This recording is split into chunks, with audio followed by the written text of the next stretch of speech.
Imagine a darkened room and a single voice. Not grandiose, not lyrical, but steady. Two spacecraft, Voyager 1 and Voyager 2, launched in late 1977 because a rare alignment of the outer planets opened a practical route. Jupiter, Saturn, Uranus, Neptune, arranged like stepping stones. Gravity could be used to accelerate and redirect, saving fuel and time. Voyager 2 departed first, on August 20th, aiming to take the full tour. Voyager 1 followed on September 5th, optimized for closer encounters at Jupiter and Saturn, then a departure out of the ecliptic. The mission brief was straightforward: conduct flybys, collect images and measurements, and refine our understanding of the outer solar system. It was an engineering and scientific exercise, planned across years, constrained by power budgets, data rates, and mechanics. But it became the baseline for modern planetary science beyond Mars, the template for long-duration operations at extreme distances, and the study of the Sun's boundary with interstellar space. Program history is best understood as two arcs. The first is the grand tour of the planets. Voyager 1 reached Jupiter in 1979, Saturn in 1980, then angled up and away from the plane of the Solar System, eventually crossing the heliopause decades later. Voyager 2 mirrored the early steps, Jupiter in 1979, Saturn in 1981, but kept going, Uranus in 1986 and Neptune in 1989. That sequence remains unique. There has been no second expedition to Uranus and Neptune. The second arc is the heliophysics mission, where the spacecraft, long after their cameras were powered down, continued to measure particles, magnetic fields, and plasma density at the fringe of the Sun's influence, then beyond it. That arc redefined our observational understanding of the heliosphere's boundary and the local interstellar environment. We did not leave the solar system in the cinematic sense, we measured a transition. The achievement is still profound. If you were to look at one of the Voyagers in a clean room, you wouldn't see ornament. You'd see practical design optimized for distance and endurance. Roughly 825 kilograms mass. A 3.7-meter high-gain antenna, white and parabolic, the principal link back to Earth. Instrument booms extending magnetometers away from the spacecraft body to reduce interference. An instrument cluster mounting cameras, spectrometers, and particle detectors. The dual-camera system, narrow angle for high-resolution detail and wide angle for context, was paired with filter wheels allowing observations across specific wavelengths. Infrared and ultraviolet spectrometers read atmospheres and rings by their spectral lines. Plasma instruments measured density and temperature, characterizing the solar wind and, later, the interstellar medium. Charged particle detectors counted cosmic rays and energetic ions. Even the radio system served as a probe, with occultations and Doppler tracking extracting information about atmospheres and ring structures. Power in deep space is the fundamental constraint. Solar radiation drops with the square of distance. Beyond Saturn, panels are impractical. The Voyagers rely on radioisotope thermoelectric generators, RTGs, converting the heat from decaying plutonium into electricity. Output declines predictably over decades. Every operational decision becomes a trade: keep heaters on to protect components or power an instrument. Maintain comfortable temperatures or reduce power draw. This dynamic has driven the long-term configuration changes: instruments switched off, heaters rationed, and power redistributed to preserve key science and the communications link. The computers, by current standards, are minimal, tens of kilobytes of memory, coded with compact routines, redundancy, and conservative fault protection. Attitude control uses hydrazine thrusters, gyros, and star references to keep the antenna aligned with Earth and instruments pointed at targets during flybys. Communications depend on the Deep Space Network, DSN, large radio dishes distributed globally. Data rates drop with distance, error correction becomes increasingly important.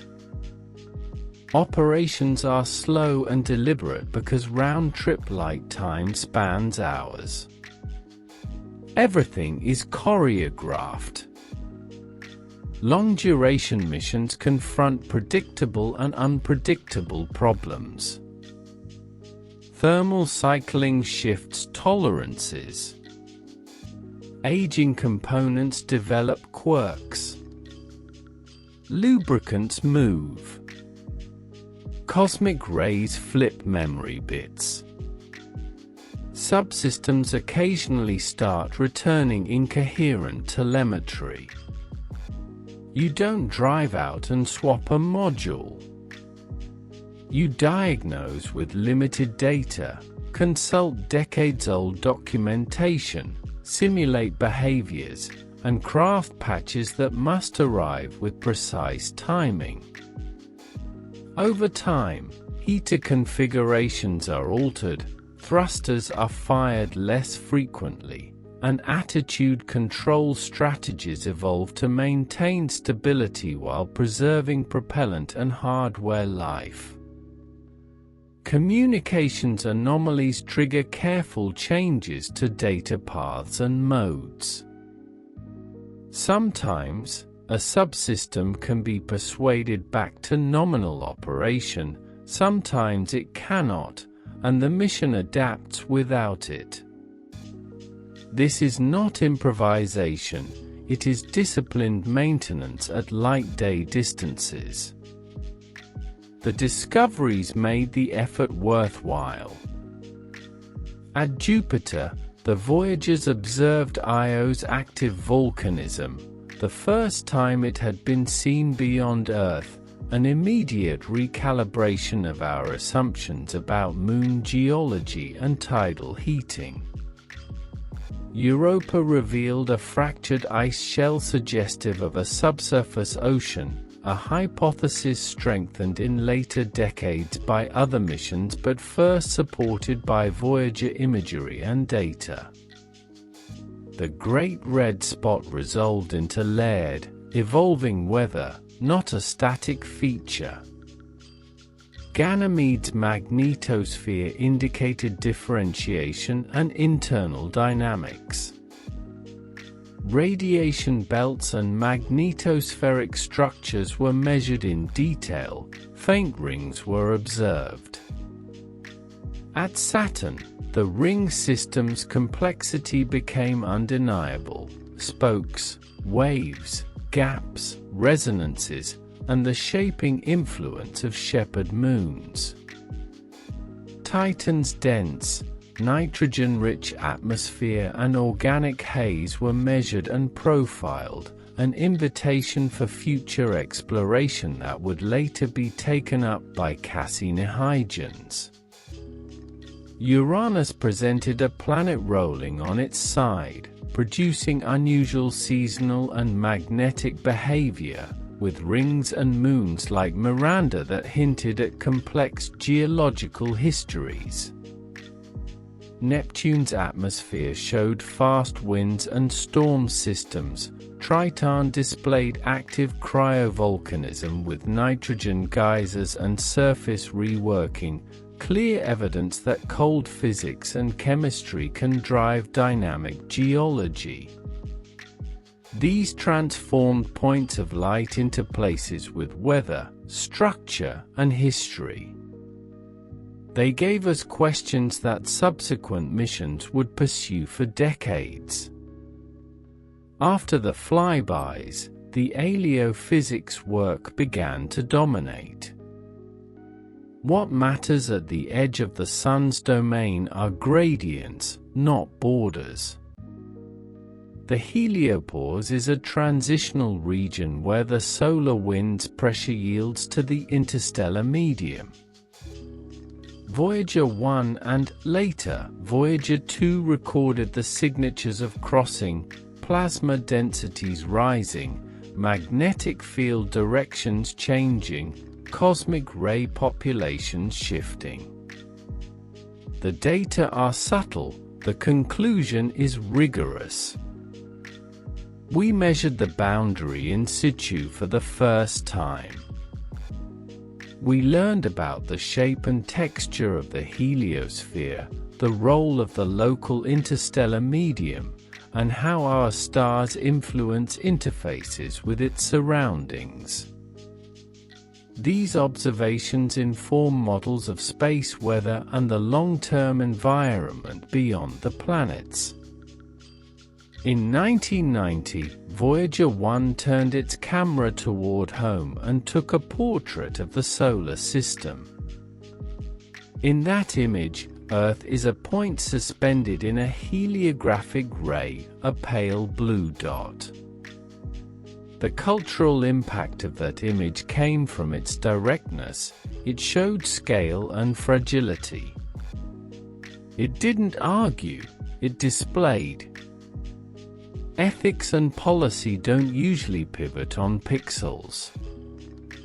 This one did. Stewardship, conservation, global perspective, these ideas found new public footing, not because a spacecraft insisted upon them, but because a photograph revealed their context. The philosophical meaning of Voyager is not maximalist. It's not about conquest or triumphalism. It's about attention over time. Start with a concept in celestial mechanics, build machines that can function far beyond their design lifetimes, accept that progress will be measured in small, cumulative steps. Curiosity behaves like gravity in that sense. Once in motion, it shapes paths and outcomes. The Golden Record speaks to this in a human register. It is a gift without a guaranteed recipient. Greetings, music, images, maps, instructions engraved in gold-plated copper. We sent a representation of our civilization's voice alongside our instruments. If no one ever finds it, it remains a promise kept, to ourselves, that we considered our story worth preserving. The act acknowledges that meaning is constructed, not granted, that it arises when we pay attention and care enough to record and share. Societal impact follows the science and the operations. Planetary science today stands on Voyager's foundations. Missions like Galileo, Cassini-Huygens, Juno, New Horizons, and upcoming concepts for Uranus and ice giant exploration inherit trajectories, methods, and the questions first posed in the late 1970s and 1980s. Ring dynamics, magnetospheric behavior, atmospheric structure, and moon geology became domains with history rather than speculation.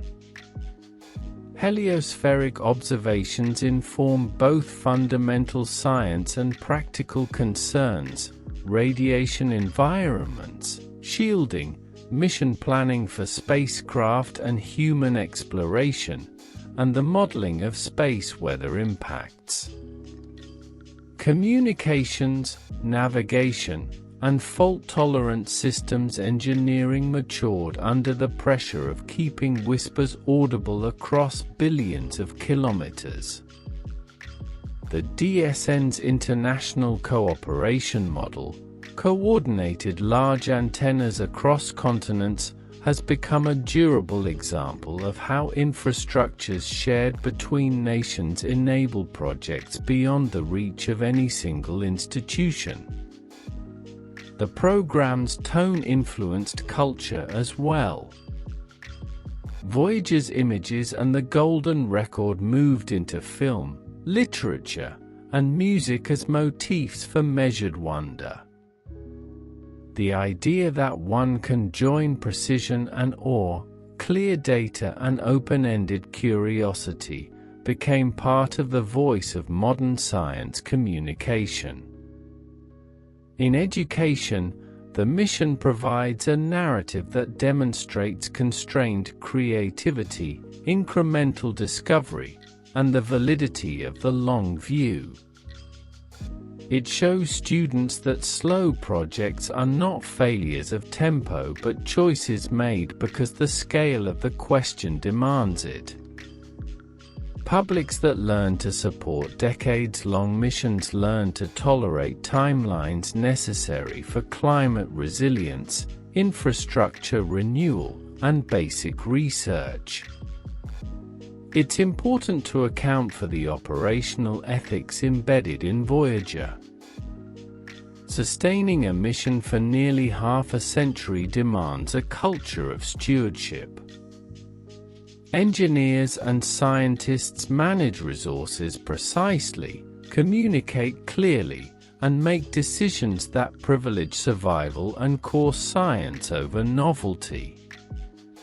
They share data widely, collaborate internationally, and hand off responsibilities across generations. The mission becomes an institution in itself, a place where discipline is valued and continuity is practiced. That is not a small achievement. It suggests that future interstellar probes, or long baseline observatories, will be possible if we continue to invest in institutions that can maintain attention and capability over long spans. When we speak about challenges today, we mostly speak about power and communications. RTG output continues to decline, heaters are off for many components, instruments operate in carefully scheduled intervals, data rates are low. The link margin must be preserved, and so contact windows are chosen and optimized. Anomalies arise from aging hardware and software states that drift. The team diagnoses, uplinks patches, and shifts modes with caution. Thruster usage is minimized to preserve propellant. Everything that can be switched off and still allow the mission to function has been switched off. What remains is the core set of measurements and the communications line. One day, the power curve will cross the operational threshold. The carriers will fade below detectability. The silence will be permanent. That endpoint does not negate the mission's value. It completes it. A reasonable question is, where does this leave us? With a clearer map of the outer solar system and a baseline for future exploration. With first-time observations that seeded multi-decade research programs. With models of heliospheric structure tested against in-situ data. With a demonstration that multi-generational projects can work when institutions are built to support them. With a public image, the pale blue dot, that changes how people think about Earth. With a cultural artifact, the golden record, that states, without bravado, that we consider ourselves worthy of being known. There is also a pragmatic legacy. Techniques developed to process and transmit data at low rates, to hold orientation with minimal fuel, to manage aging hardware, and to collaborate across continents inform today's missions at Mars, the outer planets, and beyond. Space weather models integrate Voyager data to refine our understanding of how solar cycles and heliospheric dynamics shape the environment experienced by spacecraft and potentially by humans in future long-duration missions. The DSN continues to be upgraded, receivers, antennas, scheduling, to ensure that signals at the edge of detectability remain workable. These improvements pay dividends across the entire portfolio. If the program stands for a single idea, it is the value of sustained attention. We planned carefully, launched when physics allowed, adapted when reality required, and listened across light days and years. The approach is not romantic so much as disciplined. It works in science, and it works far beyond science, in climate policy, in infrastructure, in public health, in any domain where outcomes are measured over decades. Voyager's lesson is that the long view is not indulgence, it is often the correct timescale for significant problems and discoveries. The end of the story is not dramatic. Somewhere beyond the heliosphere, both spacecraft continue to send faint signals.